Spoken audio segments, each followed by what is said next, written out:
Hi, welcome to my channel, Warbow KTB Archery, previously KTB Ion. Today I'm taking out the Song Mu Gung SMG out for the first time in ages. This is 45 pounds with a snakeskin faux leather wrapping. It's got a semi-rounded back, it's got a bit of a step, but it's lovely texture. You can really feel the scales. It's it's my favourite bow, I have to say. Some little features: it's got very tiny yang goja, the little peaks here that hold the string. The top pit here of the goja is also quite thin compared to other bows. For example, compared to the standard YMG, you can see here that the SMG is considerably smaller, more petite, and I think this kind of helps reduce some of the weight on the tips, which improves its dynamics. Similarly, around the back on the goja, the SMG has a much more pronounced ridge here to hold the string in place, and the string pad's quite thin and it's shaped, whereas on the SMG on the YMG it's less of a peak with a flat dogoji to hold the string. So you can see there some of the differences, and like I said, the limbs on the SMG kind of taper to the end, so they're quite thin at the goja, and then as you go up the body they kind of widen a bit, but it still kind of feels not quite as thick, as wide as the YMG. The arrow pass is also quite narrow in comparison, and it's a lovely bow to shoot. So hang on a sec. So I haven't shot it very often, in part because I'm terrified of it breaking. It's got a bamboo core, and bamboo tends to have a shorter shelf life than the other bows that have a maple core. So and because I've been focusing on trying to go up strength, this is only 45 pounds, which kind of is struggling with the arrows that I've got at the moment because the arrows are slightly too heavy for it. But I thought I'd bring it out today. Today's a lovely day here in the middle of November. Got sunshine. This is coming after 2 or 3 days of rain and wind with Storm Claudia, but today is absolutely stunning. You couldn't ask for a nicer day, you know, this time of the year. So I'm at the range again.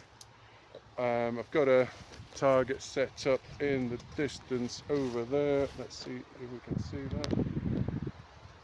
So just there, I've got a bottle set up, just there. So we'll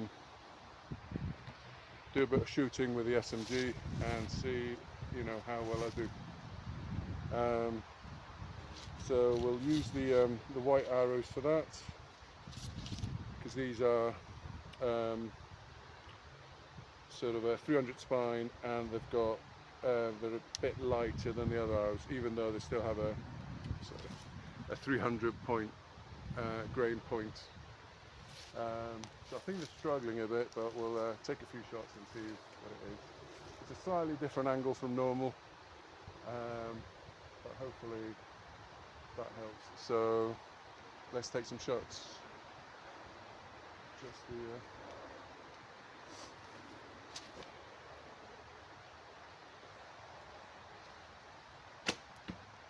that flew nicely, just a bit to the right. I always struggle with going to the right.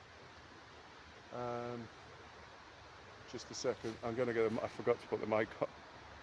Right, so now we're back. I've got the mic here set up. It'll be easier to hear conversation when I'm not looking at the camera. So let's try again.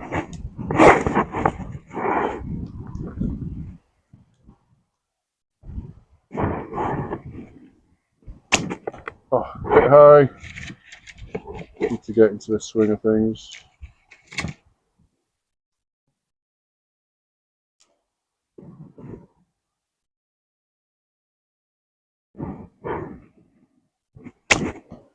Better. Unfortunately, the sun's out and it's again square. It's quite low in the horizon, so it's just getting through the brim of the hat. And when I reach full draw, it's difficult to see.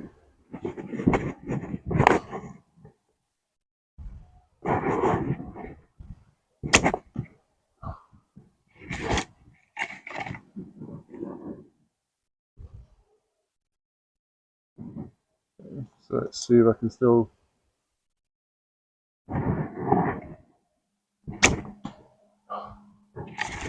Right, I don't want to group them there. I'm not aiming for the bottle, but I'm going slightly up and slightly to the left. Last of the white ones.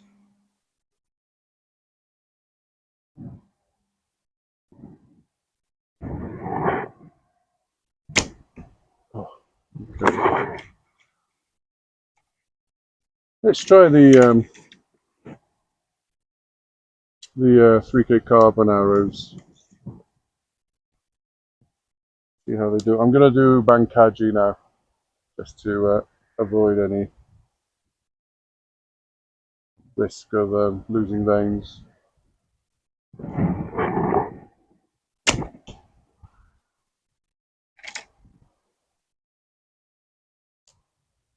That's quite high.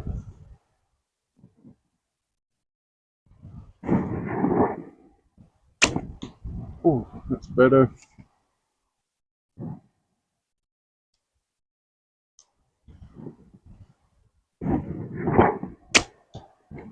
Quite high again.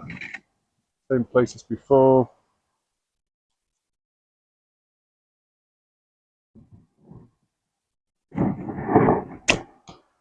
That's high again. It's a shame I haven't used this bow for a while. I think maybe April.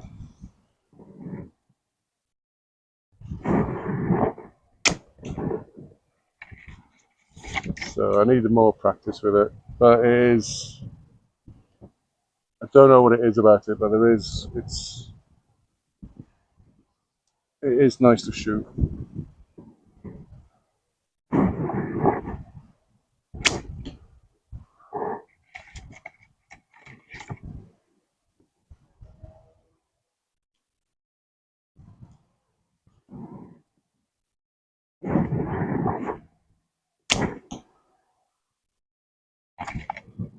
It's not shooting too badly actually. I think with more practice, I'll find the consistency for it.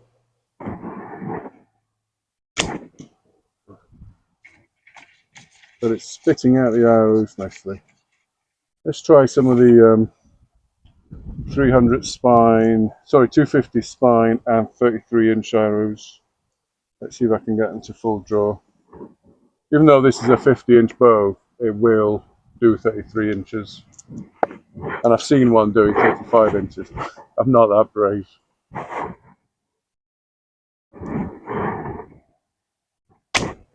Oh, bit of a wiggle on that one.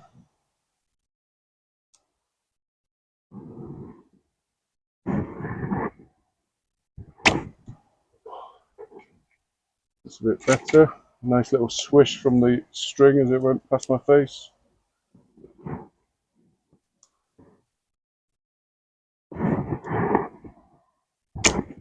Oh, that's better. Getting the hang of it. Let me clear that and we'll shoot a bit more. One of the problems I have is that I don't have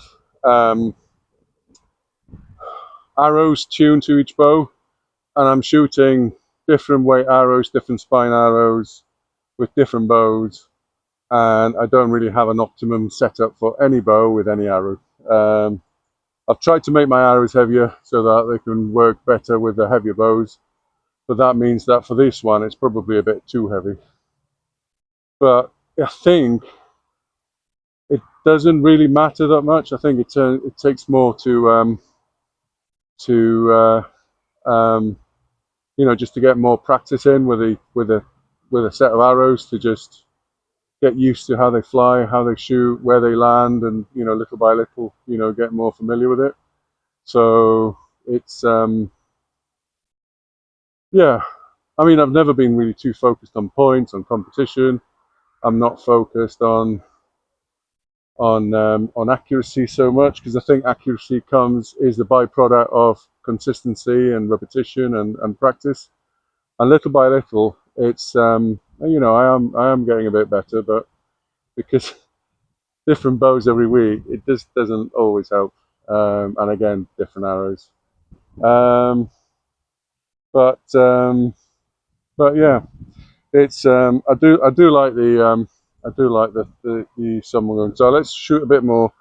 This time with the I'm gonna just shoot these ones flew up quite well.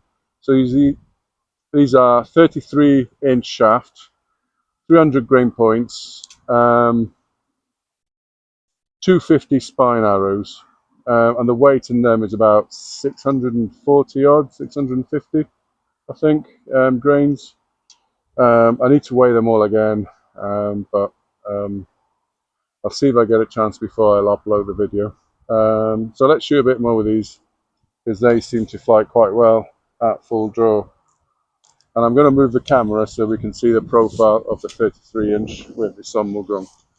So hopefully from here, that should be a good distance. So let's try shooting again. So because of the knock and the point, it might be a bit more than 33-inch draw. So let's have a go.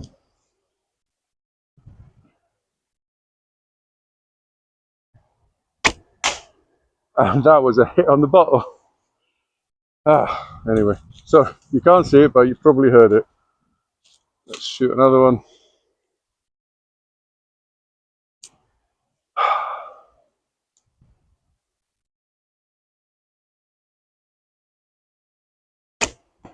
Oh, that was close.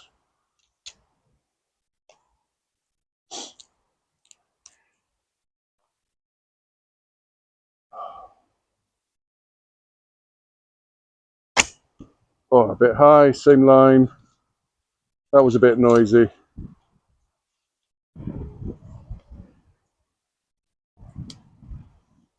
When it's noisy, I always know it's not a great shot, because that means too much contact with the bow. The ideal for me, what really gives me a real buzz, is when you hear the swish of the string, and there's no loud noises or anything, and then the thunk as it hits the other end. So, okay, try again.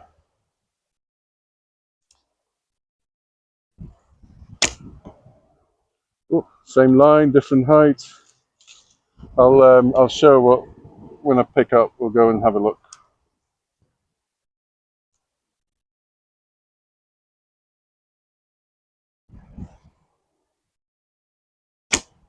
Oh, another hit of the bottle.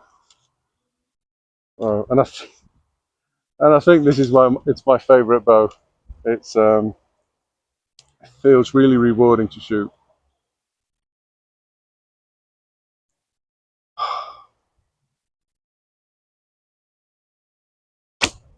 Oh, that one went a bit off, and I think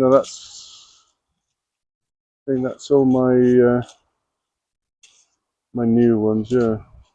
Right, let's have a look. So I think that was 6 arrows, 2 good hits,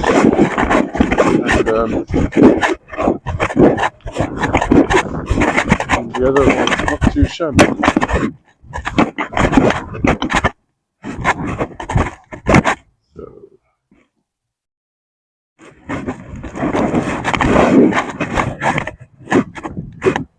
So there we go, 2 hits on the bottle, straight through.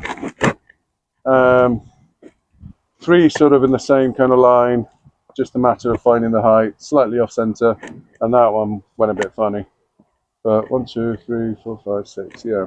So I'm quite happy with that. You know, for a bow I haven't shot that long, and these arrows as well, I didn't think they'd work, but by golly, they do. So yeah, try different arrows, try different things, because you never really know what works or doesn't work until you do. Right, let's pick these up.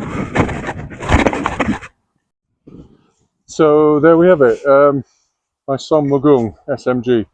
This is one of the more modern ones with the snake skin effect. The ownership of Song Mu Gung passed from the founder, Park Do-min, to his daughter, I think, and the status of the company now is not very clear. There are bows still appearing in the market, and you can find some of them in the Korean websites for like second-hand, bulletin board kind of sales. And I would love to have one of the older vintage ones, a bow made by Master Park Do-min, because his bows were quite special. Not sure whether he made this one or whether it's from the legacy business or from the new owners, which I think his daughter took over the business. But it still is, the molds, the materials, the manufacturing process still is the same as far as I know, and there still is a really good bow. I really like it. And it feels so much, because of the thinness of it, it just feels so much more delicate than some of the other bows, but it just really performs. But this is a treasure for me, and it's one of the reasons I don't take it off that often, take it out. But when I do, it really makes me happy. It's a really nice bow. So I don't know, maybe in the future I'll be lucky and be able to get some more vintage ones. The original ones will come with carbon, with a birch bark wrap originally, but those will probably perish by now. Subsequent ones came with an artificial birch bark wrap, and then the more modern ones are coming with this snakeskin kind of covering. I think I've seen some of them though where it's more green and beige. This one's more like brown, dark and light to browns, but it's still quite a stunning bow.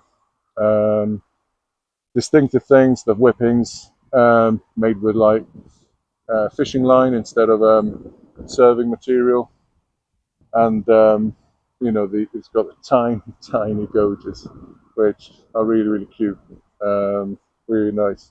When I first saw them, I thought, oh my god, how's that going to hold the string? But when you see it in profile, it's got quite a lot of depth, and the ridge is quite high, so that gives it quite a lot of support where you want it. So yeah, thank you for watching, and thank you for appreciating my Song Mu Gung. Bye bye.